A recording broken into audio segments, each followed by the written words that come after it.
Assalamualaikum warahmatullahi wabarakatuh. Kami dari kelompok 3 akan mempresentasikan mengenai bab Marketing Information System dengan kelompok kami yang beranggotakan 1. Sofatunida NPM 0119074291, kedua Novitasari NPM 0119072971, 3. Muhammad Umar Ali Akbar NPM 0119075871, Nur Putri Tegar Pertiwi NPM 0119074361, Silva Destianingsih dengan NPM 0119075301. Baik, kami akan memulai presentasi. Yang pertama akan disampaikan oleh Sofatunida. Pengertian Marketing Information System. Marketing adalah aktivitas dan proses menciptakan, mengomunikasikan, menyampaikan, dan mempertukarkan tawaran yang bernilai bagi pelanggan, klien, mitra, dan masyarakat umum. Pemasaran dimulai dengan pemenuhan kebutuhan manusia yang kemudian bertumbuh menjadi keinginan manusia. Information System adalah sistem organisasi formal sosioteknis yang dirancang untuk mengumpulkan, memproses, menyimpan, dan mendistribusikan informasi. Dari perspektif sosioteknik, sistem informasi disusun oleh 4 komponen, yaitu tugas, orang, struktur, dan teknologi. Kemudian, pengertian menurut para ahli. Yang pertama ada dari P. Kotler, bahwa sistem informasi pemasaran adalah struktur yang berlanjut dan saling berkaitan dari orang, peralatan, serta prosedur yang ditetapkan untuk menganalisa, menyaring, dan membagikan informasi yang spesifik, tepat waktu, tepat guna, dan cermat guna pengambilan keputusan di bidang pemasaran dengan tujuan penyempurnaan, perencanaan, pelaksanaan, pengawasan, dan pemasaran. Kemudian yang kedua ada dari Kenneth P. Uhi, bahwa sistem informasi pemasaran adalah suatu interaksi secara kompleks antara orang, mesin, dan prosedur guna menghasilkan alur informasi yang teratur, tepat dari sumber di luar perusahaan dan dapat digunakan untuk pengambilan keputusan yang dapat dipertanggungjawabkan bagi pimpinan. Kesimpulan dari sistem informasi pemasaran adalah sebuah informasi pemasaran atau sebuah mekanisme yang berupa alat ukur yang dapat saling berinteraksi dan berkaitan dengan sistem informasi fungsional guna melengkapi sistem manajemen di sebuah perusahaan guna sebagai alat untuk penyelesaian konflik-konflik yang ditimbulkan dari aktivitas yang berhubungan dengan kegiatan-kegiatan pemasaran produk perusahaan.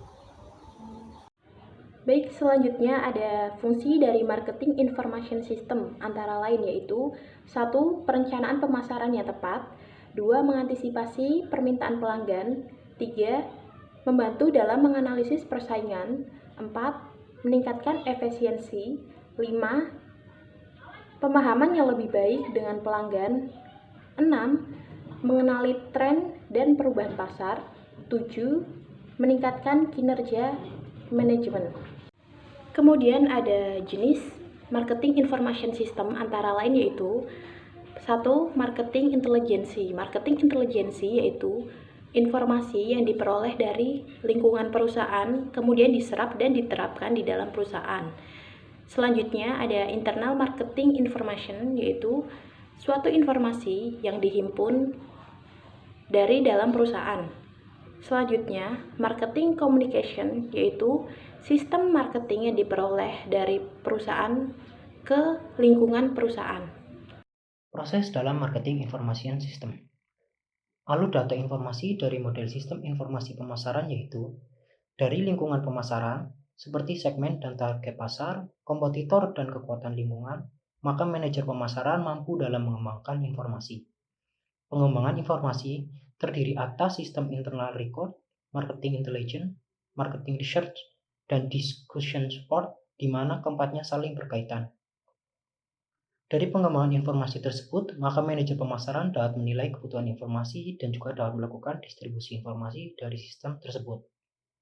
Dari sistem tersebut, maka sebagai manajer pemasaran mampu dalam melakukan analisis, perencanaan, implementasi, pengendalian, dan evaluasi atas keputusan dan strategi pemasaran yang mereka susun.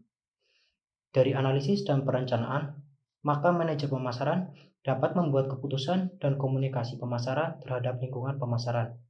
Untuk lebih jelasnya, berikut saya akan menjelaskan subsistemnya.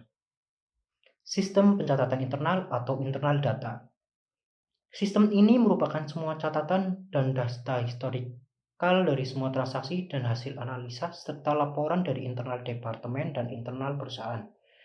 Data dan informasi internal ini menyangkut pertama, data pembelian, kedua, data distribusi, ketiga, data penjualan, keempat, data stok dan atau persediaan, kelima, data hasil tagihan, piutang dan hutang, keenam, data keuangan, ketujuh, sistem pelaporan. Berikutnya yaitu sistem intelijen pemasaran. Dengan sistem intelijen pemasaran, maka informasi sehari-hari mengenai perkembangannya berkaitan dengan lingkungan pemasaran bisa didapatkan dan termonitoring.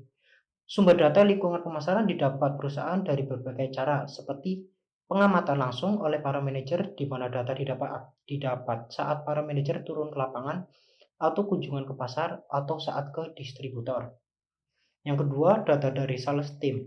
Baik formal maupun formal, biasanya sales team secara formal akan diberikan form yang harus diisi yang berkaitan dengan kondisi yang ada di pasar, seperti program apa yang lagi ramai di pasar, produk baru apa yang sedang diluncurkan, dan sebagainya. Yang ketiga, data dari distributor dan saluran distribusi. Jadi di sini, setiap distribution channel atau saluran distribusi akan dimintai data tertentu yang berkaitan dengan aktivitas penjualan dan pemasaran.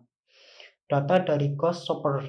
Dengan menggunakan Ghost Shopper ini, diharapkan data yang didapatkan benar-benar alami, tanpa ada upaya untuk merubah data supaya tampak baik. Ghost Shopper lebih sering melakukan pengamatan dan melakukan aktivitas layaknya pembeli. Dengan cara demikian, maka kondisi outlet dan produk sendiri maupun kompetitor dapat diamati dengan lebih alami dan akurat. Berikutnya, data dari pihak ketiga, yaitu penyedia data yang mereka dapatkan dari melakukan pengamatan dan survei. Dari data pihak ketiga, perusahaan riset ini dapat mengumpulkan data mengenai toko dan panel konsumen secara lengkap dan menyeluruh. Berikutnya yaitu data dari divisi riset atau audit pemasaran. Beberapa perusahaan sudah membantu divisi riset dan pengembangan produk, yang salah satu aktivitasnya melakukan audit pemasaran dan riset pemasaran. Sistem riset pemasaran. Riset pemasaran digunakan untuk melakukan evaluasi atas sebuah program atau strategi pemasaran yang telah dijalankan sebelumnya.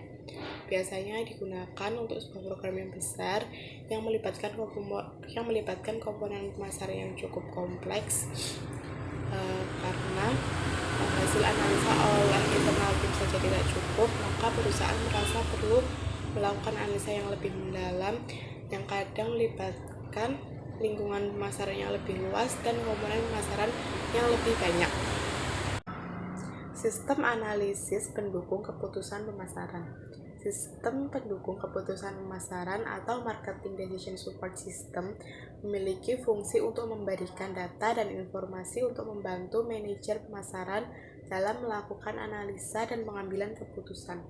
Contoh, ketika seorang manajer pemasaran hendak melakukan analisa dan keputusan terhadap suatu permasalahan, maka manajer tersebut akan melakukan serangkaian proses sesuai aturan dan secara statistik akan menyajikan data dan informasi baru sesuai permintaan yang akan digunakan untuk mengambil keputusan atau untuk diolah lebih lanjut.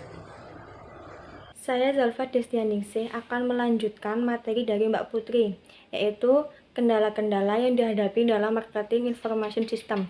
Yang pertama yaitu proses pengolahan data informasi marketing yang ada di perusahaan kadangkala belum cepat, cermat, tepat, dan up-to-date mengenai suatu keadaan atau kejadian yang dihadapi oleh perusahaan, sehingga proses pengambilan keputusan dan tindakan pun menjadi terlambat.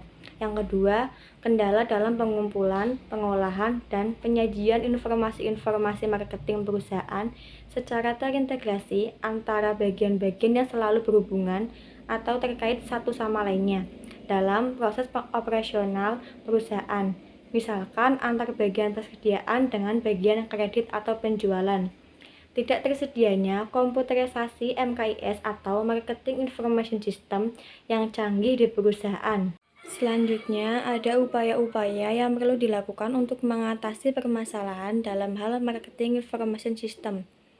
Yang pertama, tersedia perangkat komputer.